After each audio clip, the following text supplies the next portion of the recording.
Saya berharap kita anak-anak Tuhan terus belajar untuk mengevaluasi hidup, ya.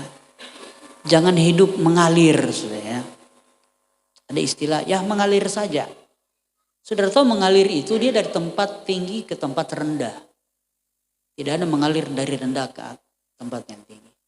Kalau engkau hidup mengalir, suatu saat engkau dapati hidupmu di titik terendah. Dan itu tidak baik. Kita harus belajar mengevaluasi. Evaluasi itu satu usaha untuk supaya kita step by step. Kita terus meningkatkan kualitas hidup kita. Ya. Nah, itu sebabnya mengevaluasi adalah hal yang sangat penting. Engkau harus ingat. Kalau saudara suka nonton TV, biasa di akhir tahun ini biasa ada yang namanya kaleidoskop. Kaleidoskop itu mengingat setahun yang sudah kita lewati. Di sana ada hal-hal yang baik, tetapi ada juga hal-hal yang buruk. Ya. Ada hal-hal yang menguntungkan, tetapi ada juga hal-hal yang merugikan. Apa tujuan dari kaleidoskop? Agar supaya kita bisa tahu bahwa hal-hal ini sudah kita lewati. Dan tujuannya saudara agar supaya kita mengevaluasi apa yang sudah kita lewati. Karena ketika kita mengevaluasi apa yang sudah kita lewati, apa yang sudah kita lakukan sepanjang tahun. Maka saya percaya tahun ke depan kita akan punya usaha untuk mengubah hal-hal yang tidak baik di waktu tahun yang lalu. Kita tidak bawa di tahun yang akan datang. Begitu juga dengan tahun 2021. Saya percaya kita semua sudah melewati banyak hal. Dan kita sudah melakukan banyak hal di tahun 2021. Ada yang positif, ada yang negatif. Ada yang jelek, ada yang bagus. Ada yang merugikan, ada yang menguntungkan. Nah, akhir tahun seperti ini itu harus menjadi momen di mana kita mengevaluasi. Untuk menempatkan step baru agar supaya kita bisa naik di tahun 2022. Jangan kita mengulangi kebodohan-kebodohan yang kita lakukan di tahun yang lalu. Mari kita di tahun depan lakukan hal-hal yang akan membuat hidup kita, kualitas hidup kita semakin hari semakin meningkat. Baik secara rohani maupun secara jasmani. Tetapi yang paling penting adalah kualitas secara rohani. Karena kualitas rohani itu akan mempengaruhi jasmani kita. Karena semua yang kita bisa nikmati, kita rasakan, kita bisa capai di dalam hal-hal jasmani, itu awalnya dari hal-hal rohani sudah. Semua yang nyata itu semua dari rohani semua. Hal-hal roh. Hal-hal yang abstrak tadinya. Saya selalu kasih contoh. Ini mimbar. Mimbar ini tidak serta-merta langsung jadi mimbar. Sebelum jadi mimbar begini, itu ada di dalam pikiran si pembuat mimbar. Itu roh. Ada dalam pikiran. Dia sudah membayangkan, oh mimbarnya ini seperti ini. Dia punya segi 4 di atas, ada melengkung sedikit, ada salib, ada kakinya. Itu sudah ada di otaknya. Itu namanya hal roh, hal-hal rohani. Belum nyata, itu masih abstrak.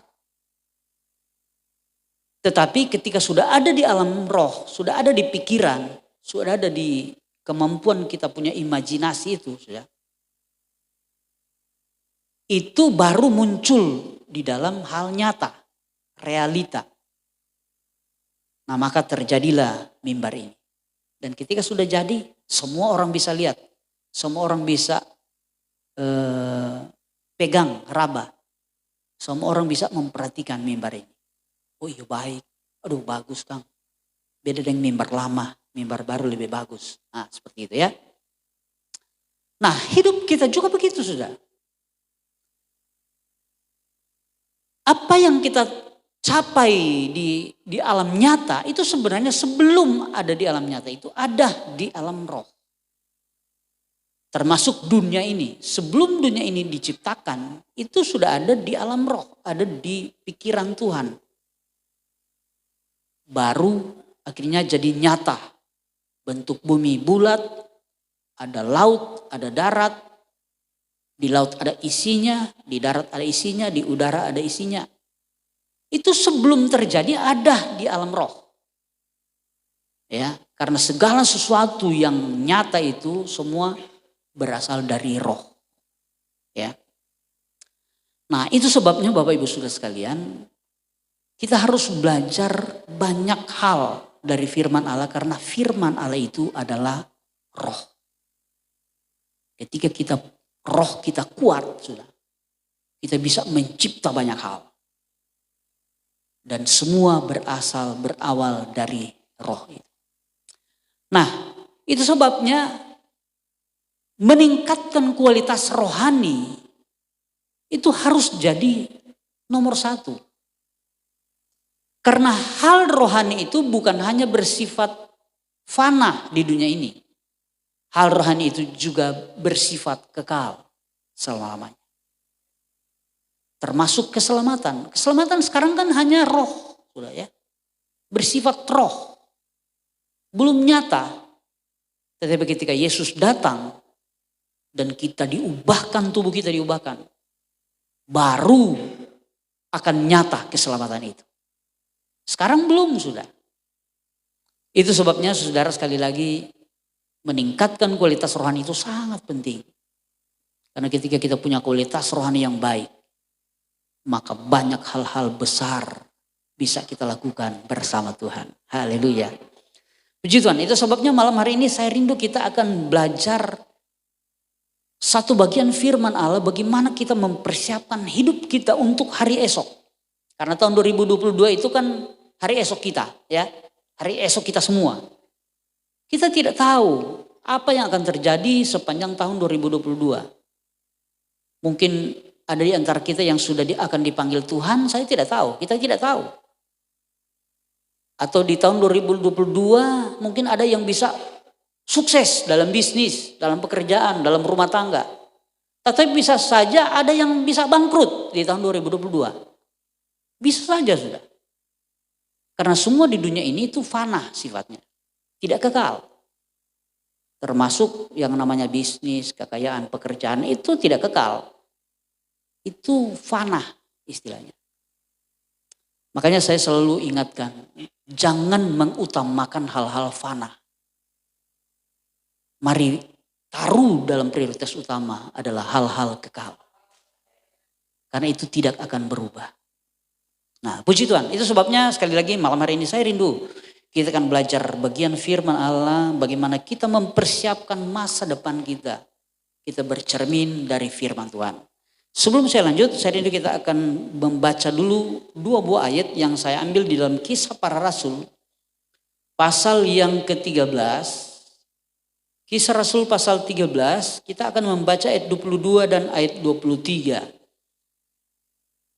Kisah Rasul 13 ayat 22 dan ayat yang ke-23, saya rindu kita akan bacakan bersama-sama ayat-ayat ini. Untuk menghormati pembacaan firman Allah yang pertama ini, saya jemput kita semua bangkit berdiri. Dan kita akan bacakan pada hitungan yang ketiga. Kisah Rasul 13 ayat 22 dan ayat yang ke-23. Yang tidak membawa Alkitab, boleh ikuti di media, saudara ya, di media sudah tersedia. Ayat 22 dan 23 kita baca sama-sama, 23. Setelah Saul disingkirkan, Allah mengangkat Daud menjadi raja mereka. Tentang Daud Allah telah menyatakan, aku telah mendapat Daud bin Isai, seorang yang berkenan di hatiku dan yang melakukan segala kehendakku. Dan dari keturunannya lah sesuai dengan yang telah dijanjikannya, Allah telah membangkitkan juru selamat bagi orang Israel, yaitu Yesus. Puji Tuhan, silakan duduk Bapak Ibu Saudara sekalian. Firman Allah ini dikutip oleh Rasul Paulus, ya. Dia menceritakan tentang Yesus keturunan Daud. Jadi dia tidak serta-merta menerangkan tentang Yesus. Tetapi dia menerangkan tentang asal mula Daud, bapak leluhurnya.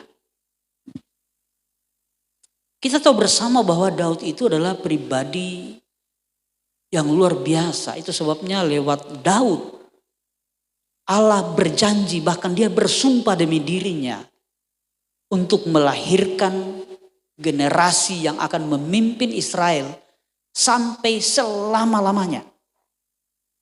Dan itulah Yesus adalah juru selamat kita. Saya mau bilang begini, Yesus itu adalah bukti masa depan dari Daud. Allah menjamin masa depan Daud dan keturunannya. Dan itu diwujudkan lewat kelahiran Yesus. Dari pembacaan kita tadi, ada dua tokoh yang sangat sentral di dalam Alkitab. Yaitu Saul dan Daud. Tadi dikatakan, setelah Saul disingkirkan, Allah mengangkat Daud menjadi raja mereka. Saudara, Saul dan Daud ini adalah dua pribadi yang sama-sama luar biasa. Ya. Saul dan Daud ini adalah dua pribadi yang sama-sama dipilih oleh Tuhan. Jadi Tuhan yang memilih Saul dan Daud untuk menjadi pemimpin bangsa Israel. Sama mereka. Kemudian Saul dan Daud ini sama-sama diurapi oleh Tuhan. Dan yang berikut, Saul dan Daud sama-sama menjadi raja Israel. Jadi dua pribadi ini sama sebenarnya. Punya kualitas yang sama. Sehingga Tuhan memilih kedua orang ini menjadi raja. Tetapi yang membuat perbedaan antara dua tokoh ini adalah masa depan mereka. Masa depan keturunan mereka itu berbeda. Saul dan Daud punya masa depan yang berbeda. Padahal dua-dua dipilih oleh Tuhan. Dua-dua diurapi oleh Tuhan. Dua-dua menjadi raja Israel. Tetapi punya masa depan yang berbeda. Nah, saya mau bilang begini.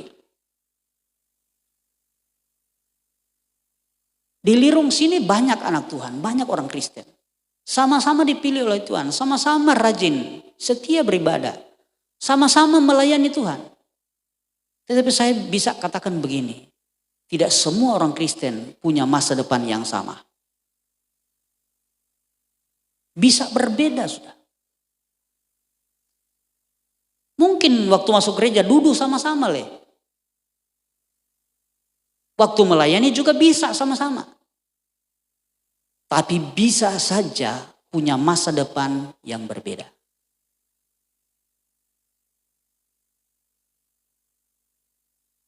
Sama-sama setia. Sama-sama ikut semua kegiatan. Sama-sama dipilih oleh Tuhan untuk menjadi pelayan. Tapi bisa saja tahun 2022 punya masa depan yang berbeda. Itu Saul dan Daud. Itu sebabnya kita anak-anak Tuhan, kita harus belajar. Kenapa Daud berbeda dari Saul? Jangan kita jadi sama dengan Saul. Jadilah seperti Daud. Haleluya. Kita harus berjuang agar supaya kita jadi sama dengan Daud. Dipilih, diurapi, jadi pelayan dan punya masa depan yang cerah. Jangan dipilih, diurapi, melayani sama-sama, tetapi masa depannya tidak terjamin. Tidak dijamin oleh Tuhan. Itu sebabnya sekali lagi Bapak Ibu Saudara sekalian. Tahun 2021 akan segera kita tinggalkan. Semua suka duka yang sudah kita alami tahun 2021 tidak akan kembali sudah.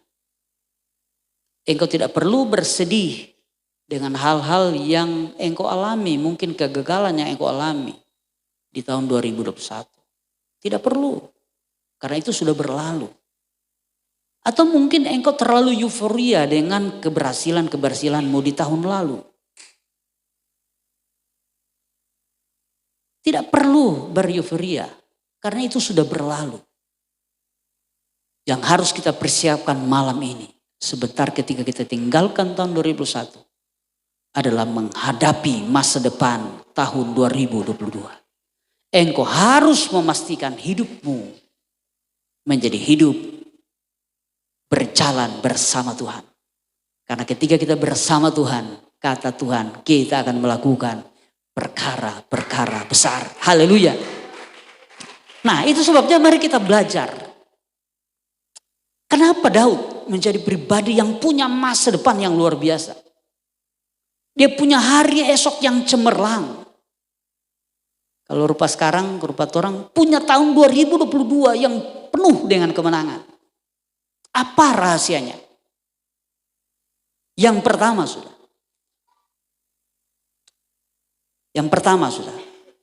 Lewat firman Allah yang akan kita pelajari malam hari ini. Yang pertama adalah jangan melihat masalah lebih besar dari Tuhan. Kita harus terus melihat Tuhan lebih besar dari segalanya. Tuhan melebihi semua masalah yang akan kita hadapi. Kita tidak tahu apa COVID masih lanjut atau tidak. Atau ada masalah yang lebih besar lagi daripada COVID tahun depan. Kita tidak tahu. Tetapi ketika itu sampai, saya mau katakan begini, jangan lihat masalah lebih besar dari Tuhan. Tuhan lebih besar dari segalanya. Haleluya. Itu yang dilakukan Daud.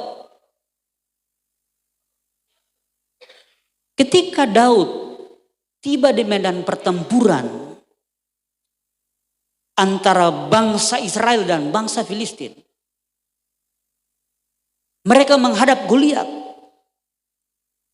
Raja Saul dan seluruh tentara Israel ketakutan, mereka lari bersembunyi. Tidak berani menghadapi Goliat.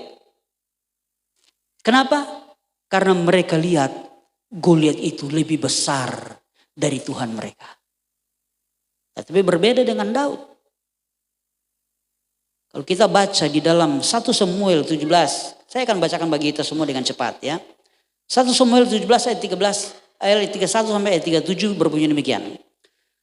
Terdengarlah kepada orang perkataan yang diucapkan oleh Daud, lalu diberitahukanlah kepada Saul dan Saul menyuruh memanggil dia. Berkatalah Daud kepada Saul, janganlah seorang menjadi tawar hati karena dia, hambamu ini akan pergi melawan orang Filistin itu. Tetapi Saul berkata kepada Daud, tidak mungkin engkau dapat menghadapi orang Filistin itu untuk melawan dia. Sebab engkau masih muda, sedang dia sejak dari masa mudanya telah menjadi prajurit. Tetapi Daud berkata kepada Saul, hambamu ini biasa menggembalakan kambing domba ayahnya. Apabila datang singa atau beruang yang menerkam seekor domba dari kawanannya, maka aku mengejarnya, menghajarnya dan melepaskan domba itu dari mulutnya. Kemudian apabila ia berdiri menyerang aku, maka aku menangkap janggutnya lalu menghajarnya dan membunuhnya. Baik singa maupun beruang telah dihajar oleh hambamu ini. Dan orang Filistin yang tidak bersunat itu, ia akan sama seperti salah satu daripada binatang itu. Karena ia telah mencemooh barisan daripada Allah yang hidup. Pula kata Daud, Tuhan yang telah melepaskan aku dari cakar singa dan dari cakar beruang, dia juga akan melepaskan aku dari tangan orang Filistin itu. Kata Saul kepada Daud, pergilah, Tuhan menyertai engkau. Haleluya. Saudara lihat, Saul dan tentara orang Israel dan Daud itu menghadapi masalah yang sama. Mereka melihat masalah yang sama, yaitu Goliat si raksasa yang menantang mereka. Sama masalahnya. Bukan Saul lihat Goliat dan Daud lihat si unyil atau apa, bukan. Sama-sama melihat Goliat. Tetapi Daud melihat Tuhan lebih besar dari Goliat. Seringkali kan kita seperti itu. Ketika dapat masalah, wah pusing, stres. Aduh bagaimana ini, bagaimana ini. Aduh bahaya, aduh bahaya. Saya dulu ada seorang ibu di Bekasi, saudara. Dia punya anak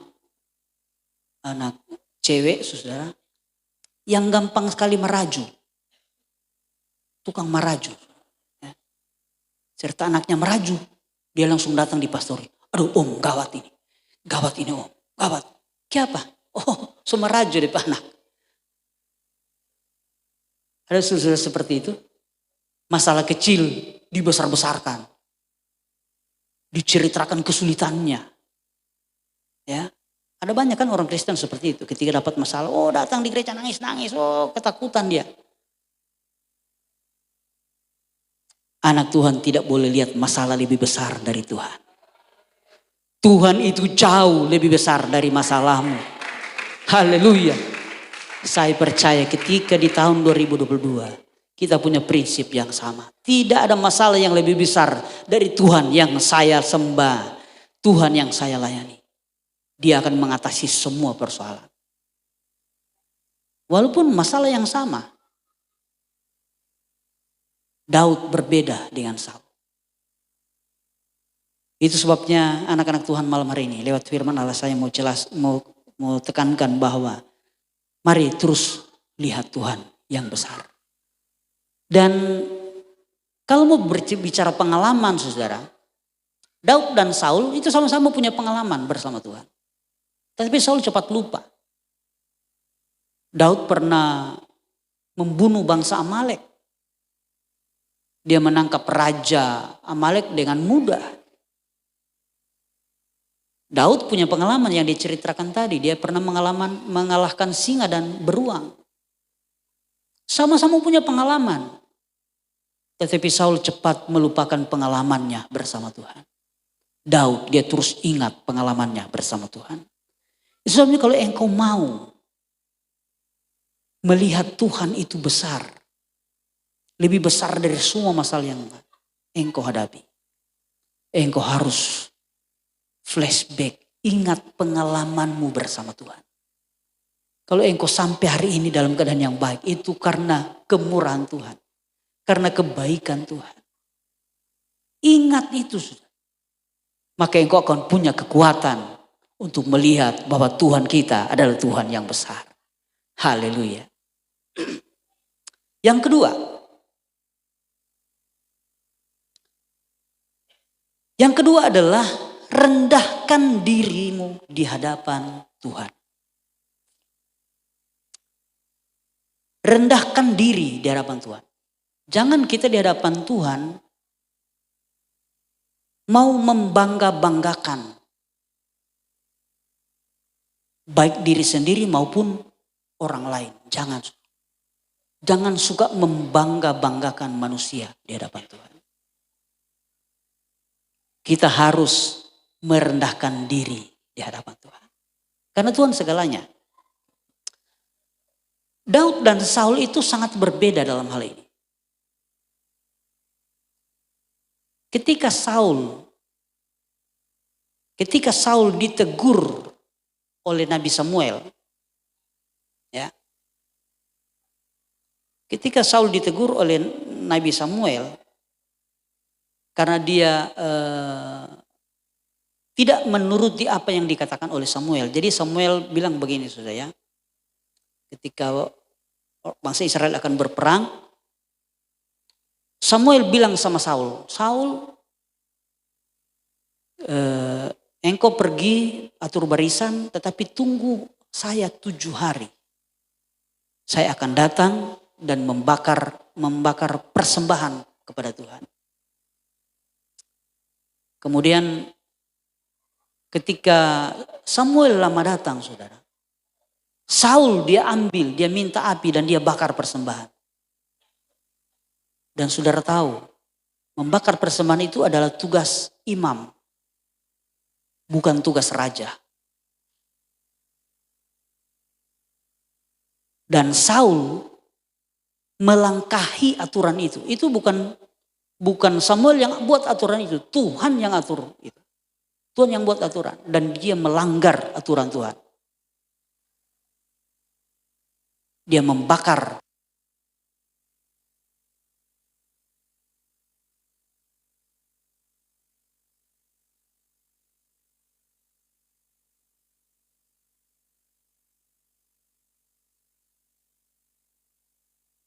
Tetapi saudara, kalau saudara baca dalam 1 Samuel 15 ayat 30, ini selesai Samuel tegur. Dan Saul katakan ini kepada Samuel. Samuel itu nabi, dia adalah hamba Tuhan. Ya. Saul bilang begini sama Samuel. Tetapi kata Saul, aku telah berdosa. Jadi dia mengakui bahwa dia berdosa. Tetapi tunjukkanlah juga hormatmu kepadaku. Sekarang di depan para tua-tua bangsaku. Dan di depan orang Israel. Kembalilah bersama-sama dengan aku. Maka aku akan sujud menyembah kepada Tuhan Allah. Saul sudah berbuat dosa. Ketika Samuel mau tinggalkan dia marah sama Samuel. Dia bilang memang saya sudah berdosa. Mari kasih tunjuk dengan apa hormat pak kita. Saudara, seorang nabi itu mewakili Tuhan. Ketika dia minta penghormatan dari nabi, dia sementara meminta Tuhan menghormati dia. Berbeda dengan Daud. Daud selalu merendahkan diri di hadapan Tuhan. Saul tidak. Dia pikir dia sudah kuat. Dia raja. Dia mau seorang nabi juga harus menghormati dia. Itu sebuah sikap bahwa dia tidak merendahkan diri di hadapan Tuhan. Berbeda dengan Daud, saudara. Ketika dia ditegur oleh Nathan, catatannya saudara, ini yang ingin saya kasih perbandingan. Samuel yang mengurapi Saul menjadi raja. Ketika dia tegur Samuel, jadi secara otomatis Samuel ini adalah otoritas rohaninya si Saul. Otomatis, karena dia yang mengurapi menjadi raja. Dia yang melantik kalau istilah sekarang. Tapi Saul minta dihormati oleh Samuel. Berbeda dengan Daud. Yang tegur Daud itu Nabi Nathan. Nathan ini tidak mengurapi Daud. Yang mengurapi Daud juga Samuel. Tapi waktu itu Samuel sudah mati dan digantikan oleh Nathan. Artinya Nabi Nathan ini bukan otoritas rohani langsung dari Daud. Tetapi ketika Nathan menegur Daud, Daud ini merendahkan diri. Dia katakan, aku sudah berdosa kepada Tuhan. Dia bertobat sudah. Dia tidak mengulangi lagi perbuatannya. Itu Daud. Artinya apa? Daud selalu menghormati Tuhan. Dia selalu merendahkan diri di hadapan Tuhan. Jadi sekali lagi poin yang kedua adalah kita harus merendahkan diri di hadapan Tuhan. Jadilah seperti Daud. Pribadi yang rendah hati. Merendahkan diri itu saudara itu wujud dari rendah hati. Ya. Jadi ada orang yang bilang bagaimana apa beda rendah diri dan rendah hati. Kalau rendah diri itu beda sudah. Kalau rendah diri itu minder. Nah minder menurut psikolog, minder itu adalah reaksi dari kesombongan. Jadi orang-orang sombong itu cenderung minder. Itu yang istilahnya, saya lupa istilah dari psikologi. Jadi orang sombong itu ada dua. Yang pertama dia mau menunjukkan bahwa dia lebih dari semua orang lain. Itu sombong. Tapi yang kedua, dia rasa minder. Dia rasa tidak berlayak. Itu juga kesombongan. Tetapi merendahkan diri itu berbeda. Merendahkan diri itu menganggap orang lain itu lebih dari dia. Dan itu ekspresi dari sikap rendah hati. itu merendahkan diri. Menganggap orang lain lebih daripadanya. Misalnya ketika ketemu orang, dia selalu hormat. Ya. Biar anak kecil lagi dia hormat. Saudara pernah ketemu dengan orang seperti itu? Oh, santun kata-katanya. Tidak pernah itu rendah hati. Itu merendahkan diri, sudah ya. Nah, kita di hadapan Tuhan harus seperti itu. Jadilah seperti Daud, orang yang suka merendahkan diri di hadapan Tuhan. Yang ketiga adalah perbedaan Saul dan Daud. Ya, Daud itu adalah seorang pemuji dan penyembah Tuhan. Dia adalah orang yang suka memuji menyembah Tuhan. Itu sebabnya saudara, kalau saudara baca Mazmur, penulis Mazmur itu 73 Mazmur itu ditulis oleh Daud. Daud yang menulis 73 Mazmur dari kitab Mazmur. 50 lagi itu tidak ada penulisnya ya. Dan selain Daud ada Musa, ada ada beberapa penulis ya. Asaf, Bani Asaf dan lain sebagainya. Termasuk Salomo juga ada menulis. Tetapi paling banyak yang menulis Mazmur adalah Raja Daud. Kenapa? Dia adalah pribadi yang suka memuji dan menyembah Tuhan. Haleluya. Itu sebabnya saya mau bilang malam hari ini, kalau engkau pengen punya masa depan yang cerah, jadilah pemuji, penyembah yang benar di hadapan Tuhan. Selalu rindu memuji, menyembah Tuhan. Selalu suka ada di rumah Tuhan. Suka menyanyikan puji-pujian kepada Tuhan. Memberikan persembahan. Oh, itu sebuah hal yang sangat indah di hadapan Tuhan. Karena ketika kita memuji, menyembah, maka kita sementara menyenangkan Tuhan. Saya sudah sering kali bilang begini. Kalau kita memberikan, mempersembahkan harta, uang, atau apa itu semua melalui. Ya. Memang sama ketika engkau memberikan seperti umpamanya persepuluhan. Ketika engkau memberikan persepuluhan, itu memang kepada Tuhan, tetapi melalui gembala. Ya, kalau sekarang ini. Tetapi kalau engkau menyanyikan pujian, engkau memberikan suaramu yang paling merdu kepada Tuhan. Itu tidak melalui. Engkau langsung kepada Tuhan. Ketika engkau menari, ketika engkau angkat tangan, oh itu tidak melalui gembala sudah. Engkau langsung diterima oleh Tuhan di surga. Ketika engkau mulai menari, engkau mulai angkat tangan, engkau bersungguh-sungguh. Oh Tuhan dari surga dia sangat senang. Ketika ada umat-umat Tuhan yang suka memuji, menyembah Tuhan. Haleluya. Sebab itulah yang dirindukan oleh Tuhan. Saya selalu bilang bahwa memuji menyembah Tuhan itu bukan cuma di dunia ini. Ketika kita ada di surga, kita akan terus memuji menyembah Tuhan selama-lamanya. Itu sebabnya sedari masih di dunia ini. Pergunakanlah hidupmu. Jadi pemuji penyembah Tuhan. Yang sungguh-sungguh menyenangkan Tuhan. Yang luar biasa saudara, ketika kita memuji Tuhan. Kata firman Tuhan. Tuhan itu duduk di atas puji-pujian orang Israel. Artinya ketika kita memuji menyembah Tuhan, Tuhan akan duduk di atas puji-pujian kita. Kalau di dalam bahasa asli itu bukan duduk sama dengan duduk di tempat duduk. Karena ada dulu ada hamba Tuhan bilang, oh kalau orang memuji dengan baik berarti kita kasih sofa buat Tuhan.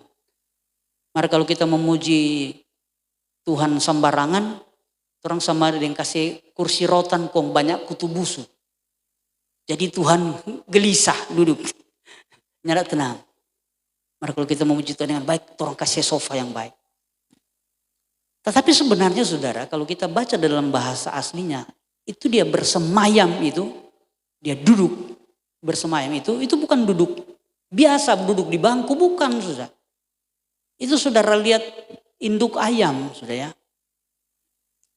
Ketika dia habis bertelur kan dia mengeram ya. Duduk di atas telur.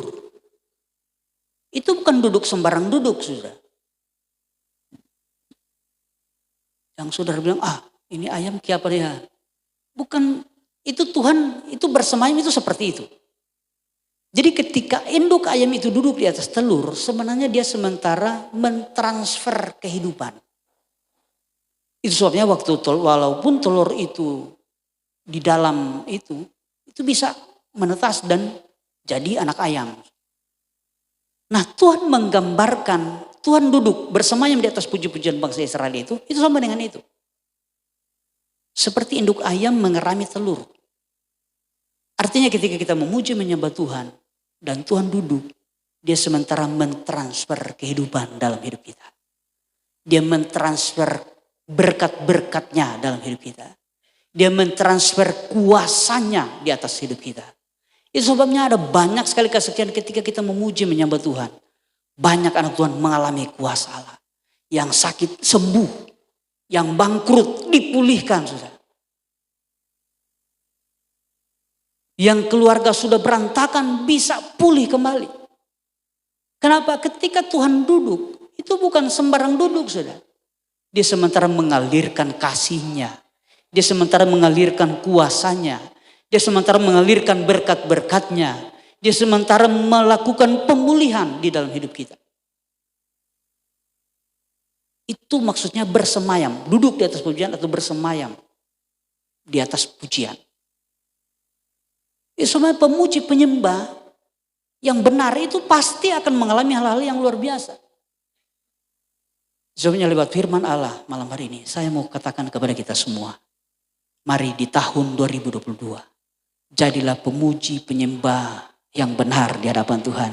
Dan alamilah pertolongan Tuhan. Alamilah kuasa Allah. Alamilah mujizatnya. Alamilah pemulihan dalam hidupmu. Dan percayalah Tuhan sanggup melakukannya. Sebab dia adalah Allah yang besar. Dia adalah yang berkuasa.